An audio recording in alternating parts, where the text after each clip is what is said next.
अगर मैं आपको एक ऐसे सोलर पैनल के बारे में बताऊं जो नॉर्मल सोलर पैनल से ज़्यादा एफिशिएंट, चीपर एंड फ्लेक्सिबल भी है।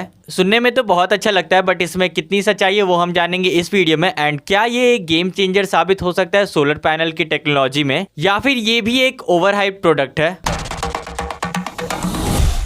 देखो भाई, नॉर्मल सिलिकॉन वाले सोलर पैनल वर्क करते हैं एंड ये टाइम टेस्टेड है एंड ये इंस्टॉलेशन के 5 साल के बाद ही आपको रिटर्न ऑन इन्वेस्टमेंट देने लगते हैं। बट प्रॉब्लम ये है कि अभी मार्केट में जिस तरह का डिमांड है उसे ये नॉर्मल सिलिकॉन वाले सोलर पैनल फुलफिल नहीं कर पा रहे हैं। इन नॉर्मल सोलर पैनल्स की एफिशिएंसी आपको लगभग 30% तक मिल जाती है, बट ये भी मैं बहुत ज्यादा एग्जैजरेट करके बता रहा हूँ। रियल वर्ल्ड में आपको ये सिर्फ 15 से 20% दे पाता है। एंड ये नॉर्मल सोलर पैनल्स बनाने के लिए बहुत ज्यादा एनर्जी लगती है, मतलब आपको बड़े बड़े फर्नेस लगेंगे आपको इस तरह के एक भी पैनल को बनाने के लिए। तो भाई ऐसा भी नहीं, जो रॉ मटेरियल्स आपको पैनल्स बनाने के लिए चाहिए वो हर बार अवेलेबल भी नहीं होते, इसीलिए हमें बहुत बार चीप क्वालिटी का रॉ मटेरियल्स यूज करना पड़ता है।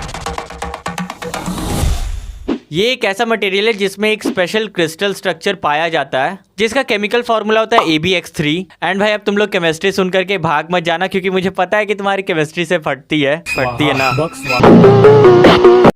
खैर यार, थोड़ा सा तो झेलना पड़ेगा क्योंकि मुझे तुम्हें कंपोजिशन एक्सप्लेन करना है। यहाँ पर A रिप्रेजेंट करता है कैटायन को, ये कोई भी कैटायन हो सकता है। B रिप्रेजेंट करता है एक हैवी मेटल को, जनरली लेड वगैरह यूज किया जाता है यहाँ पे। और X रिप्रेजेंट करता है एक हैलोजन को। अब भाई इससे ज्यादा मैं केमिस्ट्री नहीं बताऊंगा क्योंकि तुम लोग वीडियो छोड़ करके भाग जाओगे। तो यहाँ पर आपके पास टोटल 3 वेरिएबल्स हो जाते हैं, A, B एंड X, और इन तीनों को वैरी करके आप अलग अलग तरह के पैनल्स बना सकते हो। मतलब कि किसी में आपको एफिशिएंसी ज्यादा मिल सकती है, किसी में आपको आउटपुट ज्यादा मिल सकता है। डिपेंड करता है कि A, B और X का क्या कंपोजिशन आप यूज कर रहे हो। अब इसके पीछे इतना हल्ला क्यों हो रहा है इसे समझो।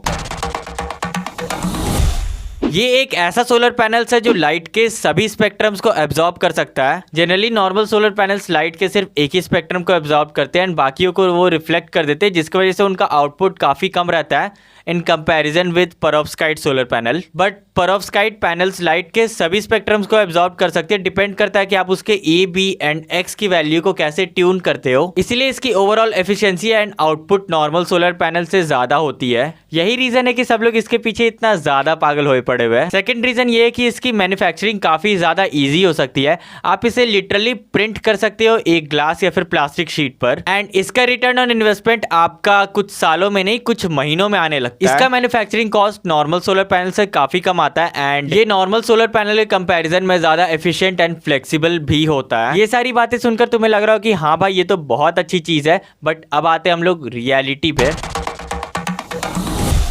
जब इसे बनाकर रियल वर्ल्ड में टेस्ट किया जाता है तो पता चलता है कि भाई इसकी लॉन्जिविटी काफी कम है। जहां नॉर्मल सिलिकॉन वाले सोलर पैनल्स 25-25 साल तक टिक जाते हैं, भाई ये तो 2 साल में ही निपट जाता है। इसे इंस्टॉल करने के 1.5-2 साल के बाद अब भूल ही जाओ कि आउटपुट क्या होता है। बनाने के लिए तो इसे बहुत सी कंपनीज ने बनाया है, बट किसी का भी पैनल ज्यादा समय तक टिकता ही नहीं है। लिटरली आप इसे बना करके सेट करो एंड 1.5-2 साल के बाद आपको पता चलता है कि भाई ये तो निपट चुका है, अब इससे आउटपुट ही नहीं आ रहा है। इसी वजह से अब इस पर जितनी भी R&D हो रही है वो केवल और केवल इसकी लॉन्जिविटी को बढ़ाने के लिए की जा रही है कि भाई ये पैनल कुछ साल तक टिके तो सही। फिलहाल के लिए मार्केट में आपको ऐसा एक भी पेरोव्स्काइट पैनल नहीं मिलेगा जिसे आप लिटरली जाकर के खरीद सको, क्योंकि भाई अगर इस तरह के पैनल्स इतने कम समय तक टिकेंगे तो फिर कोई फायदा ही नहीं रहा एफिशिएंसी एंड ज्यादा आउटपुट होने का। खैर देखते हैं कि इसमें आने वाले समय में और कितना ज्यादा डेवलपमेंट होता है एंड क्या इसकी लॉन्जिविटी वाली प्रॉब्लम सॉल्व होती है कि नहीं, क्योंकि भाई इसमें सिर्फ एक ही प्रॉब्लम है, इसकी लॉन्जिविटी। अगर ये लंबे समय तक टिकने लगा तो फिर भाई ये नॉर्मल सोलर पैनल्स को मार्केट में से ईजी धो पोंछ के हटा देगा।